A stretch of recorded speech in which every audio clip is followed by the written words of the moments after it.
Good morning, Mr. Hacharan. My name is Ivy Kong Kyu In.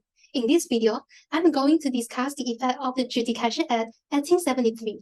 Next, I will discuss how far the common law and equity could be said to have fused.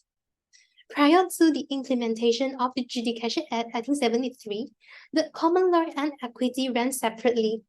At that point in time, the fiduciary duty appeared to be the means for the courts of chancery to grant jurisdictions historically.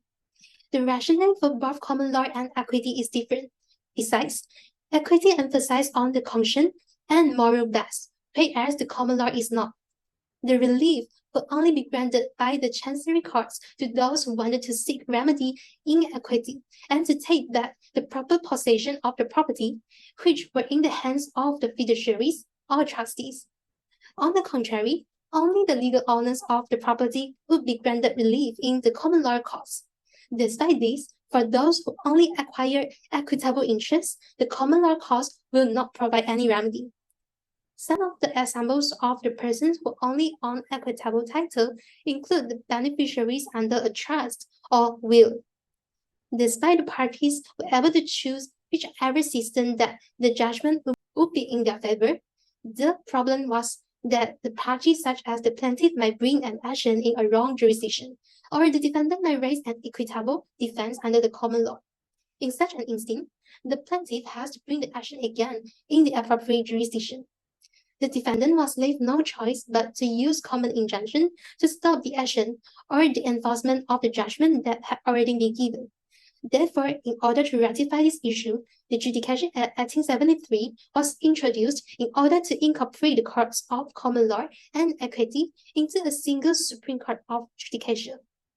It is provided in Section 24 and Section 25 of the Judication Act 1873. Through this, the court is required to treat the claim or defense of where the plaintiff asserts that they are entitled to any equitable right or remedy against the defendant, or the defendant relies on any equitable defense to the plaintiff's claim. The plaintiff will also be granted a remedy despite he or she comments an action in the wrong jurisdiction, because the courts of common law and equity have been fused into the control of one court. The parties are able to assess the legal and equitable rights and remedies at one time. Here, it can be seen that the Act did not intend to be a source of change of the fundamental rules. The effect of the Judication Act 1873 is mentioned by Lord Denning in Central London Property Trust Limited and High Tree Houses Limited, where the case can be heard in one court after the fusion of the courts. Besides, the effect of the Judication Act includes equity shall prevail in any event where there is a conflict between common law and equity. This is provided under Section 25, Subsection 11 of the Supreme Court of Judication Act. In this scenario, it can be seen that the introduction of the Judication Act only involves the fusion of the administration of these jurisdictions. In line with this provision, the wording used presumes there is a distinction between the two systems. This intersection is always referred as fusion, where its meaning and scope remain controversial and have been subjected to debate.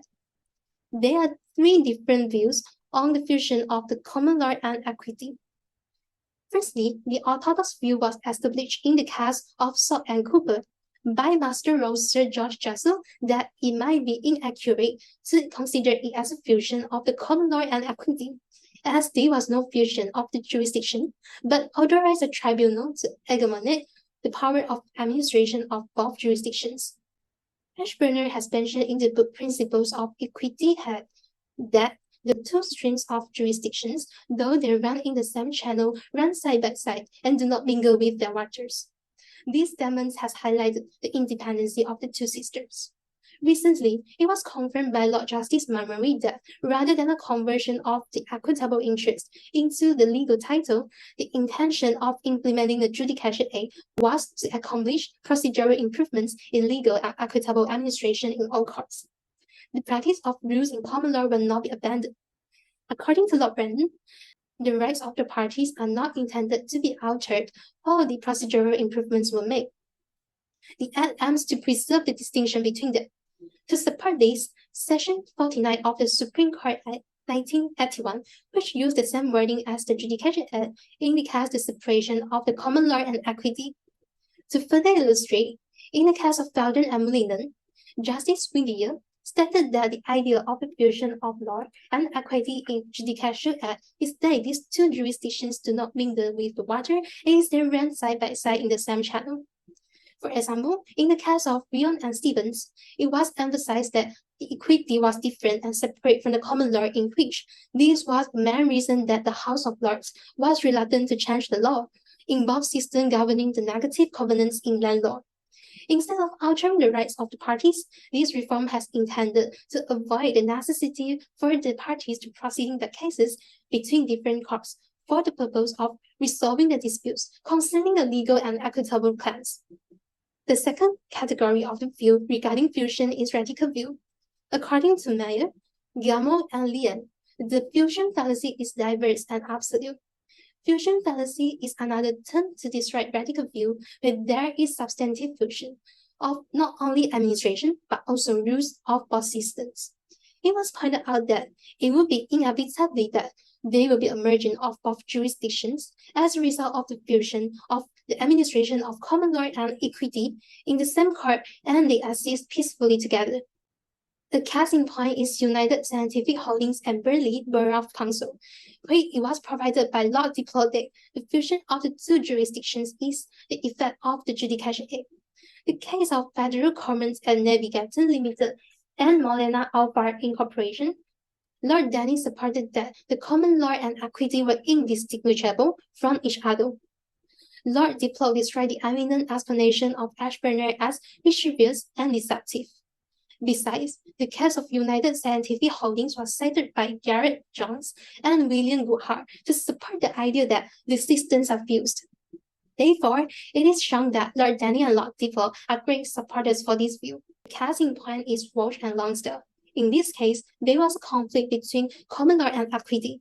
In the side of common law, when there was a lack of deed, it was not the obligation of the plaintiff to pay the rent in advance. On the contrary, equity focused on as done what ought to be done, and hence the plaintiff was required to pay the rent as the agreement for the lease was a good lease. The rules of equity prevails. It was pointed out that the fusion created by the Judication Act had not reduced the extent to which the equity is still dependent on common law. One example of true fusion can be seen in Walsh and Lonsdale. Nevertheless, Becker did not agree with this view as he stated that this was exaggerated because the separate legal and equitable rights of the parties are still recognized and upheld by English law. Since the Judication Act recognizes the distinctive nature as well as the effect of the common law and equity, it can be argued that the Act only intends to fuse the administrative matters. The wording in the Section 25, subsection 11 of the Act, where the equity shall prevail when there is a conflict with common law, could indicate that the Act does not intend to fuse the doctrines under both systems, but only the administration of the system into one single court. This messing was also cited in the Earls of Oxford case. In other words, there will not be anticipation regarding the potential conflict between these systems, provided that the Judication Act 1873 intends to fuse both systems and provides that the equity shall prevail. Fusion fallacy continues as this Act does not itself allow the amalgamation of both jurisdictions. However, the Act denied it as a remedy but served as an assistant to the law, which does not aim to either destroy or create the law. For the time being, remedial fusion still remains debatable. For those who support the fusion, agree that there should be two different wrongs under their own systems because the systems function separately. Where the compensatory damages are available in the common law, equity provides the equitable compensation. Despite this, there are some situations where there will still be application of the concurrent jurisdiction when the concurrent rights, which are legal and equitable rights, are involved, which lead to the remedial fusion. Remedial fusion refers to the awarding of the equitable remedies for common law violations or the common law remedies for equitable contraventions. For instance, in Berkeley's Bank and Quizclose Investments Limited, it was stated by Lord Wilberforce that both the legal and equitable rights and remedies exist concurrently. With this, a remedy fusion is created. To further illustrate, it can be seen in Seeger and Kopitar state, Lord Denning was of the opinion that the common law relief could be applicable in the equitable breaches. To further illustrate, it can be seen in the case of Attorney General and Blade that while handling the cases involving a breach in Count J, an equitable remedy was provided by the court to the party. On the other hand, the purpose of the equitable compensation is to place the claimant in a favorable position where the wrong is not yet taken place. Therefore, it is shown that the remedies in common law and equity share the same purpose. This shows that the two systems are mingling with one another in an aspect of the remedy fusion. However, it is highlighted by the Law Commission that the recognition of the fusion will make things easier by using only one remedy, most notably, restitutionary damages. Under the intermediate view, which is the third view on fusion, it is provided that equity is same as the common law, where both systems are developing. The two systems are closely related, but at the same time, there still exists some separation between them. Becker supports this theory by stating that the purpose of Judication Act 1873 was not to eliminate the distinctions between the common law and equity rules, which is a total misunderstanding. By looking at the area of equitable, the intermediate view is supported because common law in this area encourages the amalgamation of various types of equitables. Instead of a fusion, this is a coherent theory which is free from historical inconsistencies. Besides, it can be seen in the case of Napler and Attridge and Hunter. Lord Gough acknowledged the development of the law of subrogation was separately across different aspects of law rather than coming together. Based on Lord Gough's observation, he noticed that the insurer's claim would be protected in equity, in which he stated that the case was multi but consistent. It is seen in this case that the intermediate view is favored by English system. It is important to keep in mind that the roles of the common law and equity is to supplement each other in order to guarantee the social and legal justice. Another example of this supplementary relationship is the existence of the doctrine of trust in equity. To illustrate, it can be seen in the case of Tinsley and Milligan that the issue of illegality is concerned. The outcome of this case was agreed, but misconduct was carried out after the trust was created, making the resulting trust to be difficult to be denied. In this case, the massing of equity, one who comes to equity must come with clean hands, and the illegal act in this case were disregarded by the court. It was pointed out by Gilles Martin that this view intends to encourage the harmonious evolution of the two systems of illegality rather than contributing to the substantive effect to the Judication Act. This shows that the equitable remedies are available based on the intention rather than form, demonstrating the independency of both systems.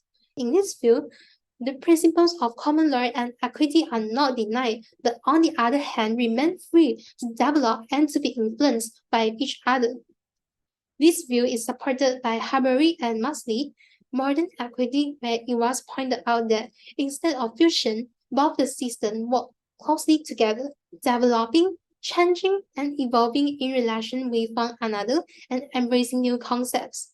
Hence, they are getting nearer to each other.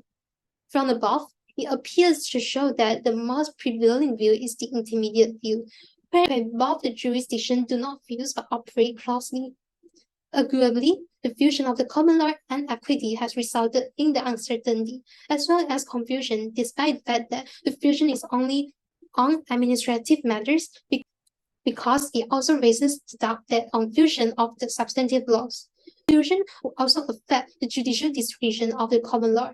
It is because there is no guideline for the judges to follow that will result in the court is free to choose the law whenever he feels fit. Clearly, the intermediate view is the best concept because both systems remain open to borrow and can learn from each other. This shows interaction between both systems to a certain extent, rather than an absolute fusion between them. Despite this, some may argue that the fusion of the common law and equity is necessary as has ensured uniformity and consistency. It is undeniably that the equity is necessary in order to strike a balance between both systems. For instance, in the case of Foch and Lonsdale, the court has taken into account that equity when making decisions. Despite this, it is arguably that the same decision would not have been reached before 1876. the fusion of the common law and equity has at least ensured a unified rules. In fact, this can be viewed as the ideal example of fusion. Thus, these two separate systems were not to be fused, but rather to run side by side in the courts to foster development, give room for more remedies, and allow for equity to serve as a rubicon to the will of justice. In conclusion, the common law ensures the certainty, but on the contrary, the equity provides flexibility. Instead of fusion, it will be more accurate to say them moving closer to each other. It sees there are three different views in which some support the fusion of the common law and equity, but some are not. Despite this, the purpose of the Judication Act 1873 only intends the merging of the administration of both systems. Equity is a supplementary to the common law. It helps to bring justice by filling the gaps left by the common law. Both systems have actually borrowed from each other in order to promote the harmonious growth of the entire. Simply say, equity serves to hide the deficiencies of the common law as there are insufficient remedies available. Regardless of the objectives of the two systems might intervene with each other, Chesterton has provided that this will help to ensure greater social credibility while still protecting the individual rights. Despite this, some may argue that the extensive power of equity might intervene the common law. The intensity of the current discussion has demonstrated that we are having an exceptional opportunity to look into what the justice is and how justice can be done. Therefore, it is better for both the systems to be kept separate and equity to be supplementary to the common law instead of merging the law and equity. Thank you.